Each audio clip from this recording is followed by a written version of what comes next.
अस्सलामुअलैकुम बच्चों, मैं आपके लिए रोज़ मज़ेदार कहानियाँ लेकर आती हूँ। बट आप लोग मेरे चैनल को सब्सक्राइब एंड वॉच नहीं करते। आपसे गुजारिश है मेरे चैनल को वॉच भी किया करें और सब्सक्राइब भी। आपका शुक्रिया। चलते हैं स्टोरी की तरफ। जंगल में एक तोता रहता था जिसने सबको जिंदगी की 7 सच्ची बातें सिखाईं। चलो मिलते हैं मिट्ठू तोते से। जंगल के एक ऊंचे दरख्त पर मिट्ठू तोता रहता था जो सब जानवरों से दोस्ती करता और रोज नई बातें सिखाता। मिट्ठू की आवाज में जादू था, जो सुनता वो सीखता और हर दिन वो एक नई कहानी सुनाता। पहली कहानी थी बंदर की, जो जल्दबाजी में हमेशा फंस जाता था। मगर एक दिन उसने धीमा चलना सीखा और सबसे आगे निकल गया। मिट्ठू ने कहा, पहला सबक, जल्दी का काम शैतान का। फिर बात आई हिरनी नरगिस की, जो सबसे शर्माती थी और छिपी रहती थी। एक दिन उसने नरमी से गाना गाया। सब जानवर सुनकर हैरान रह गए। सबक नंबर 2, जो अपनी आवाज पे भरोसा करे वो जगमगाता है। अब हाथी राजू की बारी थी, जो कहता था कि उसे किसी की जरूरत नहीं, मगर जब वो कीचड़ में फंसा तो किसी को आवाज देनी पड़ी। सब ने मिलकर उसे निकाला और वो मुस्कुरा दिया। सबक 3, तन्हा नहीं जीता जा सकता, साथ ही सब कुछ है।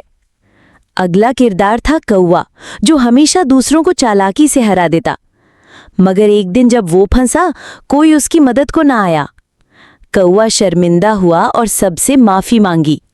सबक 4, चालाकी से पहले ईमानदारी जरूरी है। अब मिट्ठू ने सब जानवरों को चील की कहानी सुनाई, जो उड़ती बहुत ऊंचा था, मगर जब वो नीचे आया जमीन के सब उसूल भूल गया। सबक 5, इल्म तभी काम आता है जब हम नीचे वालों की इज्जत करें। फिर एक दिन चीता आया, जो बहुत गुस्से वाला था, मगर उसे दोस्ती की अहमियत तब पता चली जब वो बीमार हुआ। सबक 6, नर्म मिजाजी दिल जीतती है। अब मिट्ठू ने सब जानवरों से कहा, आखिरी सबक खुद तुम सिखाओ।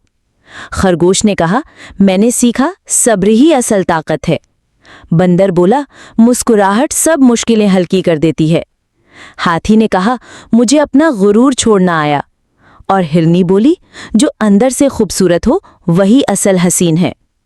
मिट्ठू खुश हुआ क्योंकि जंगल अब खुद सोचना सीख लिया था। उसने सबको एक गाना सिखाया, हम सब एक साथ। जंगल हंसा, नाचा और दोस्ती में चमक गया। हर जानवर की अपनी कहानी थी और एक सबक भी। मिट्ठू ने वो सब सबक एक किताब में लिख लिए। उस दिन से वो तोता सिर्फ बातूनी नहीं, उस्ताद बन गया। और आज भी उसके सबक जंगल में गूंजते हैं। सब्सक्राइब करो जंगल टेल्स के लिए, ताकि अगली कहानी तुम ना मिस कर दो। हर एक की जिंदगी में कोई सबक छुपा होता है, बस दिल से सुनो। अगर तुम भी एक सबक सिखा सकते तो वो क्या होता?